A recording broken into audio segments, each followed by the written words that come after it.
Hello mga ka-antrop, good evening po sa ating lahat. Welcome back again to our channel. Kumusta po kayo? Sa hindi pa namin tapos pa rin mag-unbox ng at price tag ng aming mga pangarga, aming mga items na aming mga products.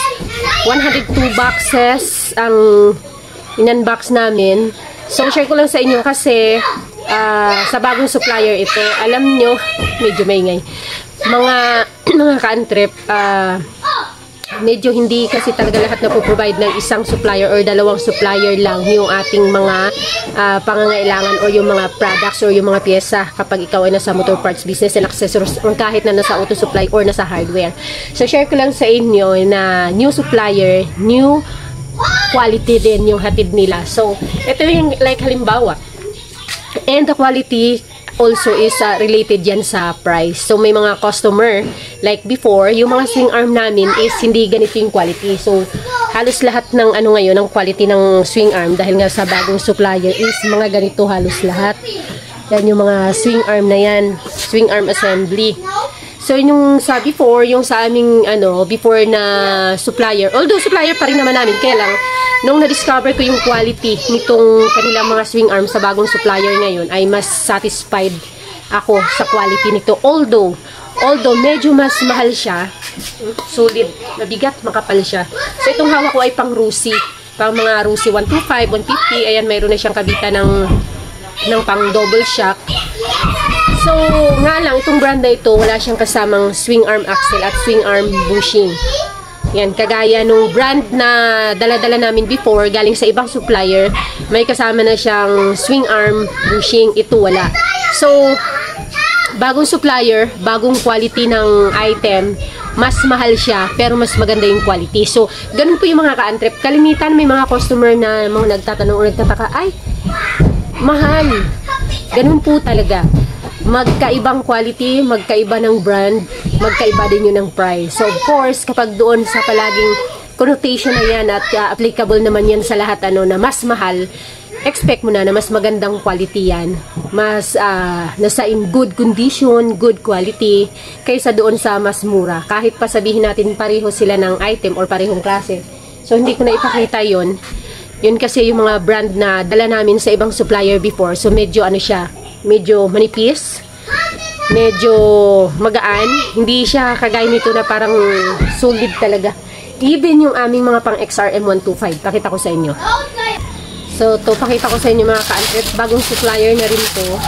Ito ang swing arm ng pang Wave 125. Ito ay pang Wave 125. Look at the quality, makapal siya, makapal.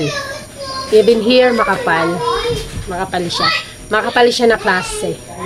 Pulido. Although wala siyang kasamang bushing, pero may siya, may kalidad. Good quality kumbaga. Pakita ko sa inyo yung isang brand. Okay, so ito yung aming swing arm na pang XRM 125 galing sa ibang supplier nito.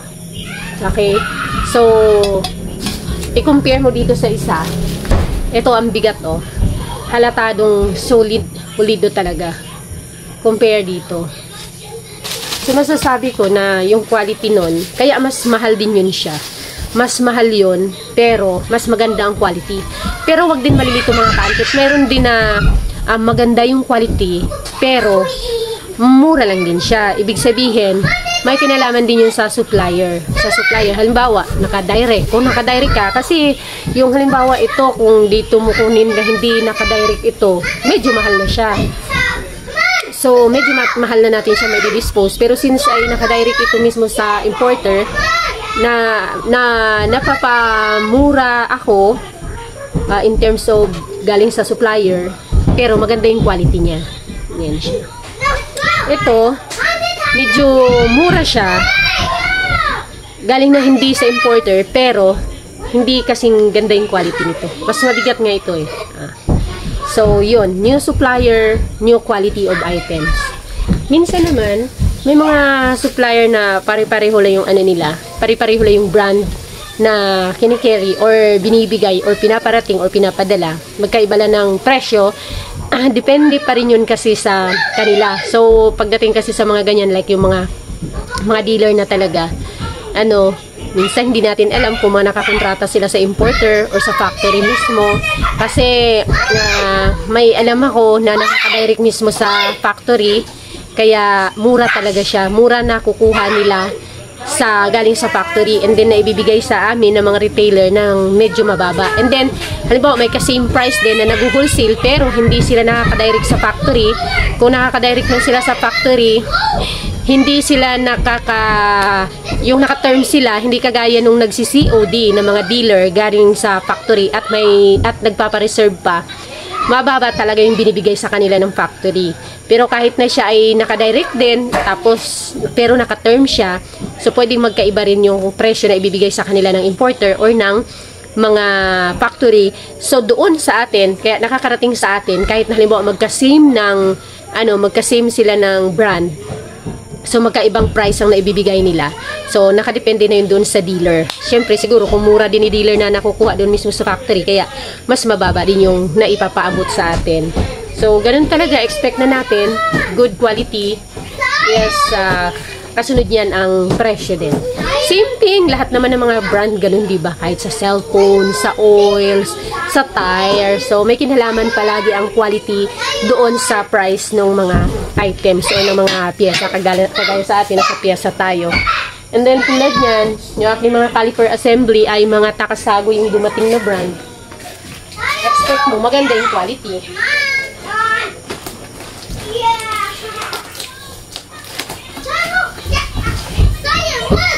Dito. Ito ay caliper assembly ng pang XRM. Maganda yung quality niya. Okay. May tatak pa original na Takasago. Yan Takasago brand siya. Although marami namang mga may alam nga ako since kaya nga po ito ay medyo mura dahil naka-direct ako ngayon sa importer.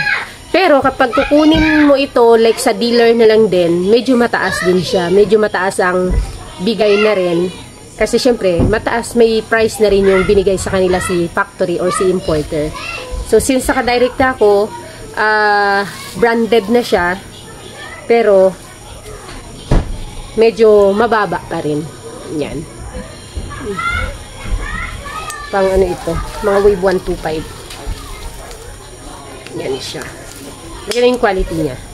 Pero may ganito rin kasi ako naparating before na hindi siya Takasago brand, ganitong klase, pero medyo mataas. Halos magkapareho na lang din sila nitong Takasago. Nagkataon lang na naka-direct ito kaya medyo mura sa pagdating dito sa akin. Yan. So yun lang share ko sa inyo. Kaya pansin nyo yung mga Takasago brand na na rim. 'Di ba? Mabigat, makapal, maganda yung quality. Medyo mahal siya compare doon sa mga hindi Takasago brand or hindi sa mga Kanayama, yung mga branded DID. Medyo pricey siya compare doon sa mga ordinary lang na mga na mga pyesa. So meron tayong mga telescopic. Ayan, may 1 2 3 4 5 6 7 8 9 10 10 20 30 40 bucks na kadena na dumating. 40 bucks, 50 yan, na-display na doon ng 10 at napadala sa kabilang branch namin yung iba. 50 bucks yan siya. Tapos ito. Ilang share ko sa inyo habang ako'y nag-unbox. Tapos ito mga sprocket. Ilan ang laman per box? 50 pieces? 25 pieces. Hindi ko pa kasi tapos yan box. Ayan pa siya. Yun lang. Pinag-isipan ko mga ka-antrip kung wholesale. Actually, before, may may Shopee account ako. Kaya lang, medyo ang problema ko sa Shopee is sobrang tagal ng shipping galing dito sa akin, galing sa Palawan, palabas. Kasi syempre, iniipon-ipon pa. That time, 2023, medyo mahina pa talaga ang palabas ng ng pangarga ng cargo. So, ibig sabihin, dito sa amin, sa lugar namin, ako lang nagpapalabas. Ako lang yung may Shopee shop and TikTok shop. So, okay naman siya. Maraming order. The problem is, marami ding cancel dahil nga sa hindi nakakahintay yung mga customer. Minsan, tandang-tanda ko, 23 days na, galit na yung customer, but wala pa yung order niya. 17 days na, mayroong 26 days na. And dami kong mga umu-order nun galing sa Mindanao. Ganon. So, ayun, kaya tumigil na lang din ako dahil nga sa maraming RTS. Tapos, last week pumunta dito ang Shopee. Medyo humina kasi sila dito sa amin dahil nga nakuha na ng Flash Express. Ngayon ang sabi nila, ang wino-workout ngayon parang yung parang JRS or or LBC style na sila yung pwedeng whole, maramihan, ganun. Tapos parang pa-ship, ganun. So, daw nila ako i-inform. Kasi alam nila na nagsa-Shopee ako before at marami akong napapadala. Kaya lang nga, ang problema ko dyan is gusto ko ngayon mag-wholesale. Focus ako doon sa mga mag-i-start at kailangan ng guide pa. Kaya, hindi na ako magpo-focus sa retail. More on wholesale na yung pufokusan ko. Kung maging okay, kung ma-workout yung ating shipping. So, yun lang. Thank you so much. Please subscribe to my channel. At may Facebook page po ako na Kaan-Trip Vlog. Ayun. Please paki-follow na rin po sa Facebook. At may isa po akong YouTube channel, yung Kaan-Trip Vlogs din po. Para sa mga out of business nating mga usapan at mga ganap. Thank you so much. Bye!